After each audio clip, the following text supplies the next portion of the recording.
USA Warrior Stories is a not-for-profit organization designed to record, archive, and share videos of veteran stories, to help veterans make a connection with one another, and to help us all better understand their sacrifices for our freedoms.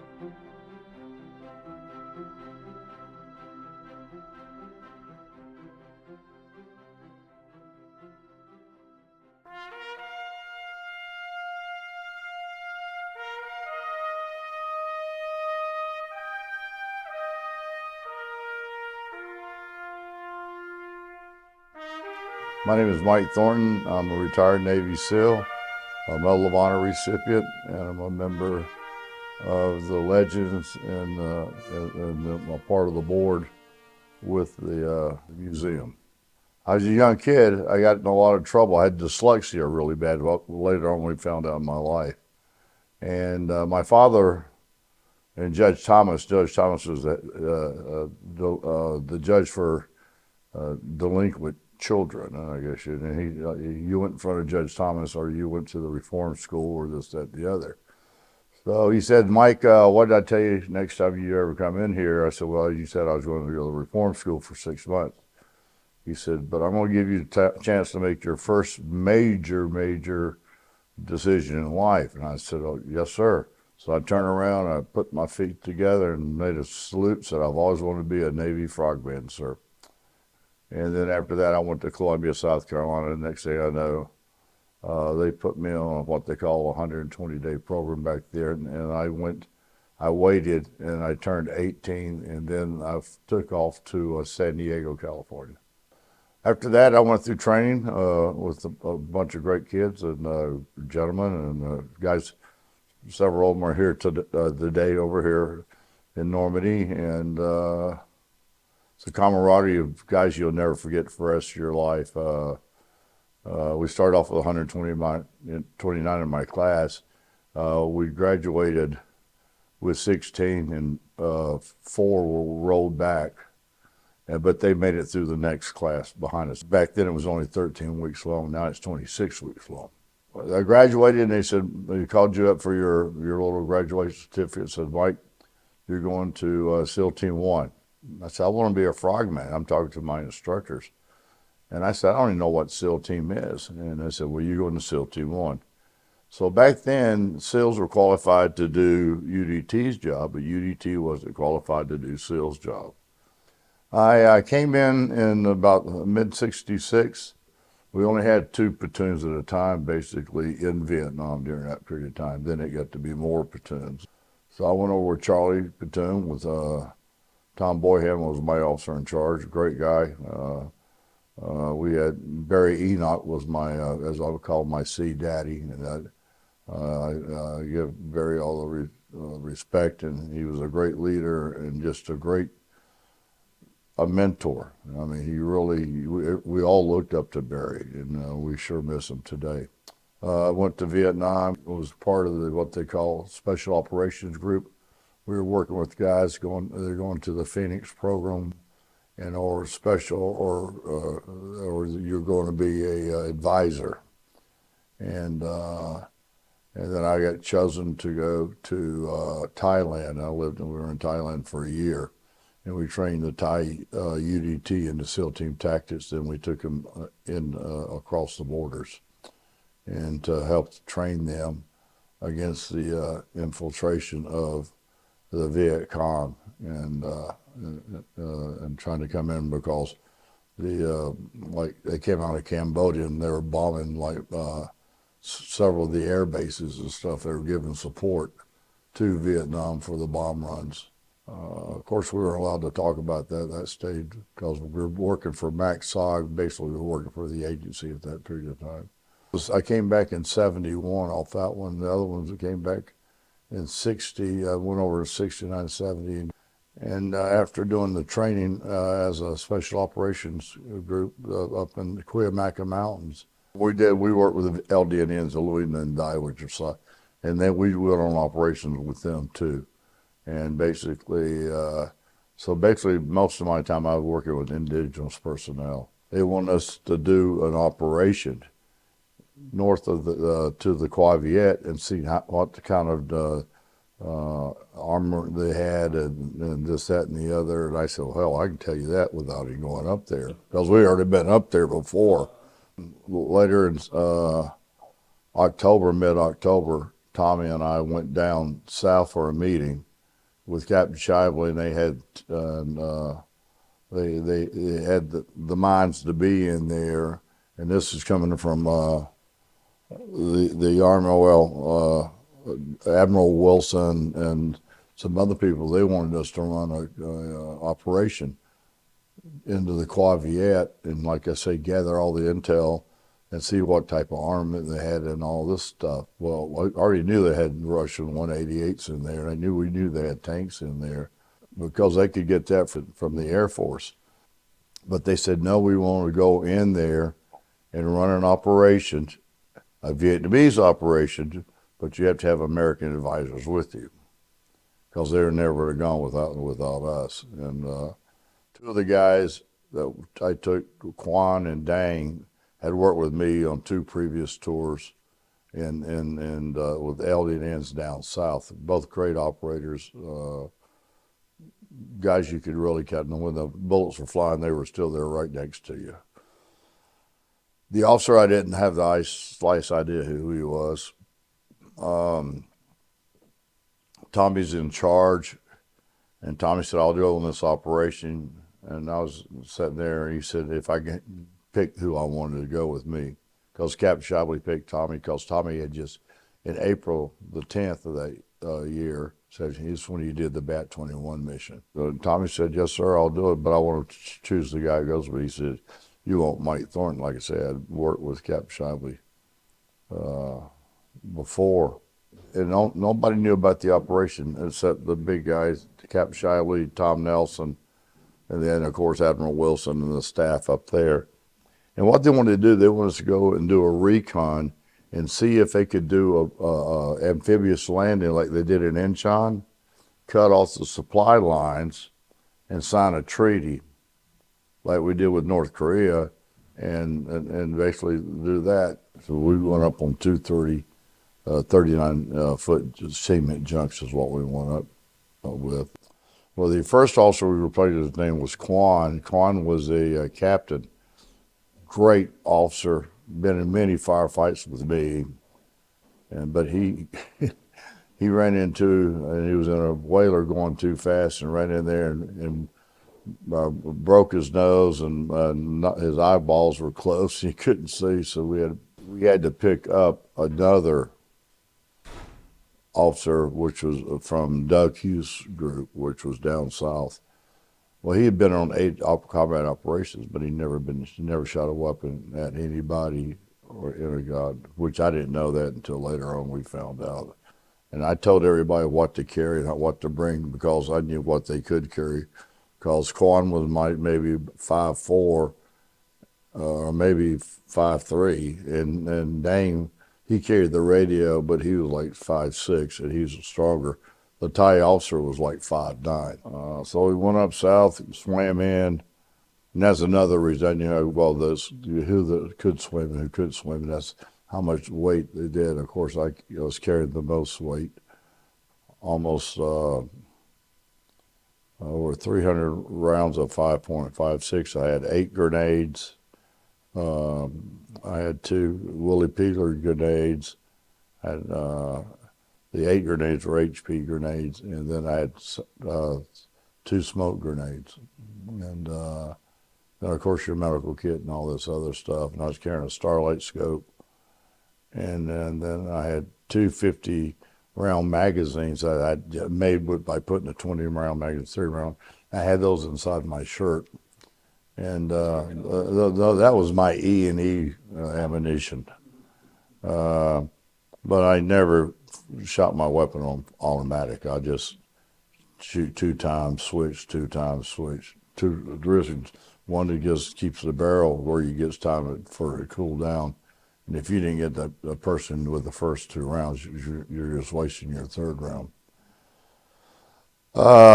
Tommy was carrying an AK-47 and his AK-40 vest and stuff like that. And Dane was carrying the radio, and he was carrying an M60. and not an M60, a Car 15 like I was carrying too, which was a eliminated of the Car 15 was experimental, and now everything, you know, the handles come in and all that kind of stuff. This is like that. Great weapon. You had to make sure you drained the gas port out or it'd blow up in your face. Where the AK-47, you didn't have to do nothing. You just start shooting it underwater. So I got up on the beach first and called everybody over with a little green light. And they came up over the beach one at a time. I said, the Corvette's nowhere here, because as soon as Tommy got there, I went up and looked around by myself, came back and looked around myself, and Tommy got everybody up there. I said, there's no river. Big as the Corvette, it's like looking in the mouth of the Mississippi in a way. How far away from your designated strike phase? We didn't know. We had the slightest idea. They didn't know where we were. We didn't know where we were. Woody didn't know where we were. Nobody knew where we were. So Tommy said, well, let's go ahead and we'll do what we call a horseshoe. We'll go inland 5 clicks, go north 5 clicks, and come back out 5 clicks. And anytime we could see, well, we saw bonfires everywhere, and we saw the Russian 188s. We saw tanks on top of a hill. You could tell these people didn't care because the fires were really, really big. So we really put our group really close together.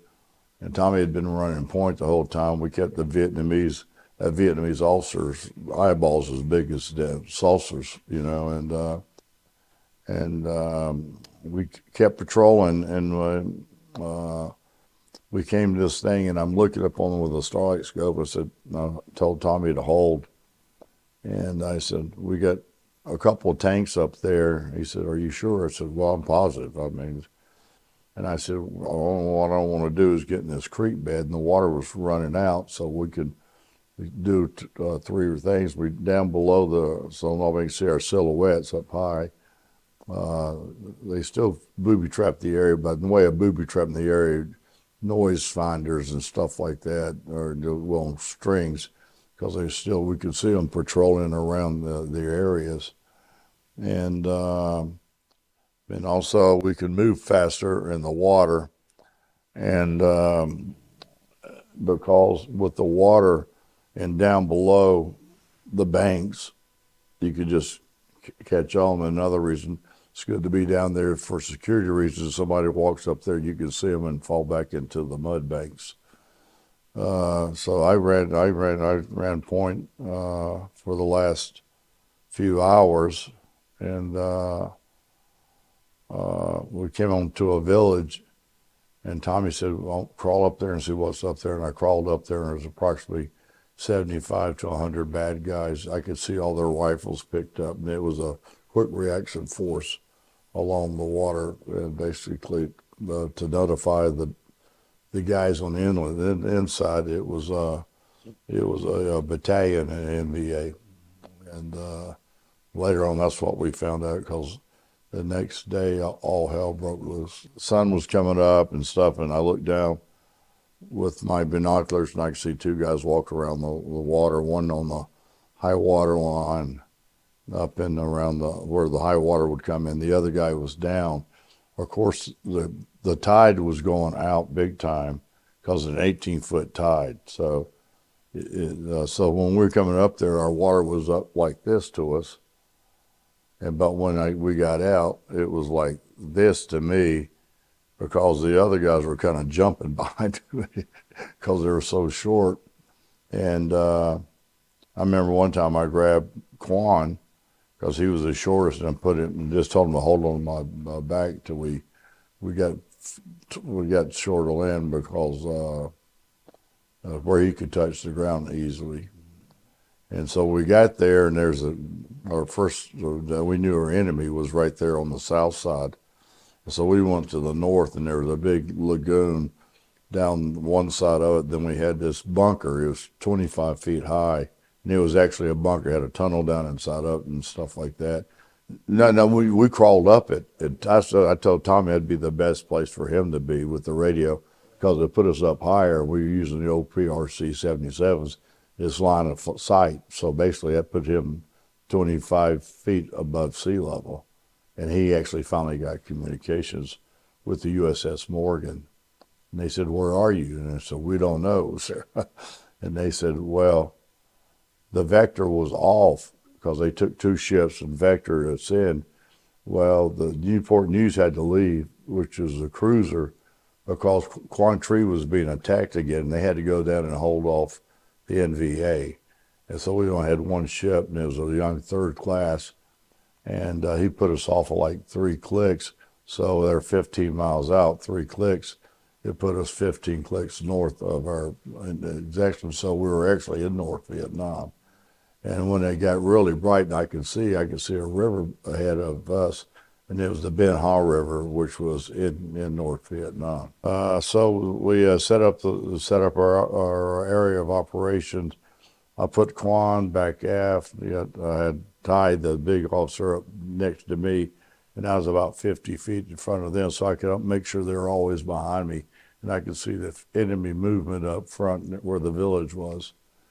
The reason we know all our facts were right, because the Morgan, after Tommy had communications, the Morgan heard everything Tommy said, and it was all put in the ship's log. So the firefights first started when we first started with that. It lasted for 2 hours and 48 minutes, and that's when Tommy told me to fall back. I'd already been hit 6 shrapnel wounds, and I had a gunshot wound. And when I fell back with those guys, we got back to the line. As a flat area of nothing but one sand dune, so we could see anything away from us. And they give us 500 yards because the other place had sand dunes all over the place, and they would be able to move up with them because they had about 75 people. And what I'd do, I'd shoot in one area and not kill, eliminate a couple of guys and move to another area. Then I'd fall back and I'd throw a HP. As I said, I had 8 of the HPs, and I'd do that, or then I'd throw a Willie Peter grenade over there, which that's the one that has the phosphorus in. And if you're within 20 feet, that phosphorus it burns right through the skin. They didn't know if we had 20 people in there or what, because I kept rolling everywhere, moving all over the place. And Quan held his area. I brought him up on my flank because Ty didn't know how to, he never fired a weapon in his life in a way of protecting a person. So I made him go to rear security. And I kept Quan where there. When I'd yell, "Quan, move back," he'd move back like 25 yards. And during that period of time, I know we had eliminated a lot of the bad guys because some of the NVA had already started coming around the point. Tommy told me to fall back, and he'd cover my retreat because he knew I'd been wounded. And I got back, and I called back Tommy to come back. Well, Tommy's up shooting a long rocket, not at anybody, just for a big explosion. Tommy had called the Morgan, told him to hit fire for effect. I saw one of the smoke rounds come in, and then Tommy called in fire for effect. Well, I didn't know he called fire for effect. Thought he was going to put it out there. He's putting it right on top of us. I went running up there. So Quan was there, and Dane comes running back, and Dane had been shot through his radio, so it was no good. He had 2 big pieces of metal embedded in his back, and I told Quan to help him out, and he got the metal out of his back, put a bandage on it. And I said, "Where Tommy?" He said, "Tommy's dead." Well, I went back and found Tommy on top of the thing, and somebody had shot him in his left temple. He was shooting back towards the village with that law rocket to be able to hopefully break away, get their heads down, and when he shot the guy, some guy had flanked him on his left side, shot him through there, and bullet had exited there. So I went back and said, "Stay here." And they said, "No, Mike Dowie's dead." No, I said, "You stay here. I'll go back and get Tommy. Don't leave. Don't leave this bunker. You recover. Support us on the retreat, and I'll carry Tommy back." So I went running up there, and Tommy was up there, and I eliminated quite a few of the bad guys up there, grabbed Tommy and put him on my shoulders, and we're going down that 25-foot hill, and the first 5-inch round when it blew up, thank God it was on the south side. It was top of the bunker because the sand came flowing us. It blew me like 30 to 40 feet in the air. And I could see Tommy's body flying over off my shoulders with the impact. And so I went over to Tommy and found him and grabbed him. And he said, "Mike, buddy." I said, "God, this SOB's alive." Picked him up and ran with him. Then I got shot through my left calf and fell to the ground. So then I've been hit, say 6, 7, 8 times. And then we got back, and I laid Tommy down and said, "Where's Ty? Where's Ty?" He said, "Ty left." That was the officer.